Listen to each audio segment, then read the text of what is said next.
Shorthand English Senior Passage Dictation. Ready? Begin. The law-making bodies are required to discuss various local, national and international issues and then make suitable laws on them. The members of these bodies present all points of views and try to represent all kinds of interest related to a problem. Eventually, there is accommodation of various interests and a compromise decision is taken. An effort is always made to take such a decision as would please most and antagonize least. Such decisions are frequently taken by Parliament. The decisions of Parliament are important since they affect the whole country. Each one of us is affected by the decisions of Parliament. The decisions are the result of long-drawn debates. For conducting debates in Parliament, a detailed procedure of rules is followed. The rules are based on democratic principles. By these rules, it is ensured that everybody gets a chance to be heard and a proper decorum is maintained in the course of discussion that goes on in Parliament. Democracy is not a new concept to India. India has a long tradition of tolerance of different views and creeds, which is the hallmark of any true democracy. There is also considerable evidence of widespread existence of democratic institutions in ancient India. Decisions were taken by voting on important issues. The elected representatives could be recalled if they neglected their duties. General assemblies of the people, councils of elders, and village assemblies were a common feature in ancient India. In fact, the village assemblies continued to exist in some form or the other in spite of successive foreign invasions in the country.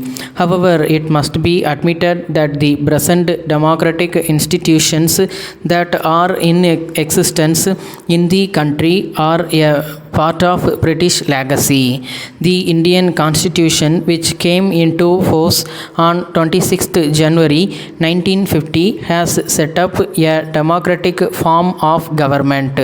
By a democratic form of government is meant a government which is based on the consent of the governed.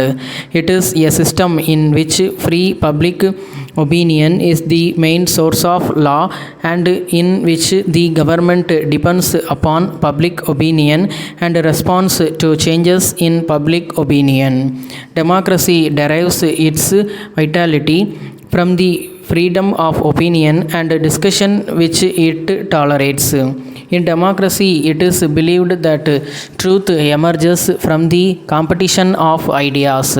The outstanding merit of democracy is that by making people voters and participating in public affairs, it compels people to consider public issues and form their opinion on them. One of the rationales of democracy is that in it everybody gets a chance to be heard. All citizens have the right to express their opinions freely and thereby contribute to the taking of right decisions and passing of good laws that govern the country. In order to actively and meaningfully participate in the democratic functioning of our civic and political institutions, citizens are required to have certain competencies. Not on a few occasions do we observe that normal rules of discussion are violated by the people who manage civic and political affairs. Decorum, which is essential for making any discussion purposeful, is flouted and participants are swayed by emotions. Many a time discussions become one-sided in the sense that only the more vocal people present their views and others sit as silent observers. As a result, various aspects of a problem are not presented properly and consequently appropriate decisions are not taken. In some cases where every participant is on his or her desk to present his or her point of view, the very functioning of the institution is jeopardized owing to chaotic conditions prevailing in the deliberations. It is therefore necessary that at school stage a suitable program is devised to train students for their role as citizens in a democracy. Education should make students competent enough to consider public issues and form their opinion on them judiciously. Youth is a season of hope and aspiration. It is proper to take advantage of this and develop in our young students the necessary civic competence. A good citizen is supposed to be an expert in human relations. This expertness is needed at many points in intergroup relations, across the table, in discussion, in family affairs, in local and national affairs. The meaning of citizenship is not only confined to knowing rights and duties but also extended to areas of human behavior. We must have suitable program to train our students in the field of human behavior. In schools, we give importance to individuals' scholarship rather than to group product. Our students are often taught debate and public speaking skills rather than skills of group dynamics.